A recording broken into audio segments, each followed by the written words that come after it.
রাধে রাধে বন্ধুরা, তোমরা সবাই কেমন আছো? আশা করি সবাই ভালো আছো, সুস্থ আছো। তোমাদের আশীর্বাদ ও ভালোবাসায় আমরাও সবাই ভালো আছি, সুস্থ আছি। এখন থেকে ব্লগটা শুরু করলাম তোমাদের সঙ্গে নিয়ে। প্রথম থেকে লাস্ট পর্যন্ত ভিডিওটা দেখার অনুরোধ থাকলো। আমি বর্ধমান জেলার ছোট্ট একটি গ্রাম থেকে আমি সোমা বলছি। সোমা ডেলি ব্লগ চ্যানেলে সবাইকে স্বাগত। দেখো, ঘুম থেকে উঠেছি, আজকে একটু দেরি হয়ে গিয়েছে। তাড়াহুড়ো করে উঠে চা করে দিলাম, তোমাদের দাদাভাইকে দিলাম, আমিও খেয়ে নিয়েছি। মুখটা ধুয়ে নিয়ে ঘর ঝাড় দেওয়া, ঘর মোছা সব হয়ে গিয়েছে। দিয়ে দেখো, উঠোনটা ঝাড় দিলেই আমার কাজটা হয়ে যায়। তাই খুব রোদ উঠে গেছে, যার জন্য কটা কাঠ ছিল, কাঠ বলতে নারকেলের ছোবড়া, সেই কটা একটু রোদে দিয়ে দিচ্ছি। এটা দিয়ে কটা রোদে দিয়ে কটা জামা কাপড় আছে সে কটা কেচে নেব।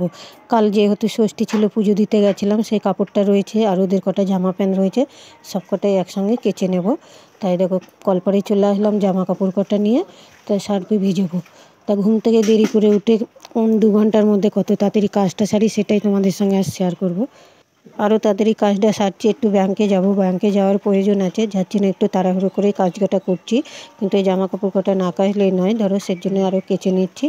তাই দেখো, সার্ফ নিয়ে জামা কাপড় নিয়ে চলে এসেছি কলপাড়ে, দিয়ে জামা কাপড় কটা ভিজিয়ে কাচবো, তারপরে স্নান করে ঠাকুর পুজো দেবো, তারপরে রান্নাঘরে যাব। তাই দেখো, কাচাকুচি হয়ে গিয়েছে, দিয়ে চলে এসেছি ছাদে মেলতে। আমার পুজো দেওয়া হয়ে গিয়েছে, ঠাকুর পুজো দেওয়া হয়ে গেছে। তাই জামা কাপড় কটা মেলে তারপরে আমি রান্না চাপাবো।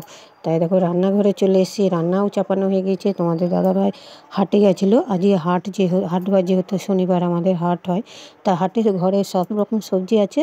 তাই দেখো, টমেটো, কাঁচা লঙ্কা আর কটা আদা, পেঁয়াজ আর একটু মিষ্টি কুমড়ো আনলো, পুঁই শাক পাশের বাড়ির থেকে দিয়েছে, সেই পুঁই শাক আছে, সেটাই করব বলে। আর আলু জানো তো বেশি করে নিয়ে আসে, 1 বস্তা আলু নিয়ে চলে এসছে। এই দেখো, সোয়াবিন আলুর তরকারিটা বসিয়ে দিলাম, দিয়ে এদিকে আমরা খাওয়া দাওয়া করে নেবো। পেঁপে ভাতে, আলু ভাতে, আর কটা বাদাম ভেজে নিয়েছি, তেল লঙ্কা ভেজেছি, আলু ভাতেটা মেখে নেবো। দিয়ে খাওয়া দাওয়া হয়ে এরই মধ্যে খাওয়া দাওয়া হয়ে গিয়েছে। দিয়ে দেখো, পুঁই ডাঁটা কটা কুটছি, দিয়ে কুটাও হয়ে গিয়েছে, দিয়ে এবার তরকারিটা চাপিয়ে নেবো। তা এরই মধ্যে আবার তোমাদের সঙ্গে কথা বলতে বলতে ধরো আলু সোয়াবিনের তরকারিটাও হয়ে গেছে। দিয়ে দেখো, পুঁই ডাঁটার চচ্চড়িটা চাপাচ্ছি, এটা করব, আর বেশি কিছু রান্না করব না। যে দেখো, পুঁই ডাঁটাটা হয়ে গেছে, নামিয়ে নিলাম। দু রকম তরকারি করলাম, এ দেখো 2 রকম হয়ে গিয়েছে। দিয়ে আঁকাটায় গোবর দিয়ে নেবো, দিয়ে তারপরে যাব ব্যাংকে, যার জন্য বেশি কিছু রান্না করিনি।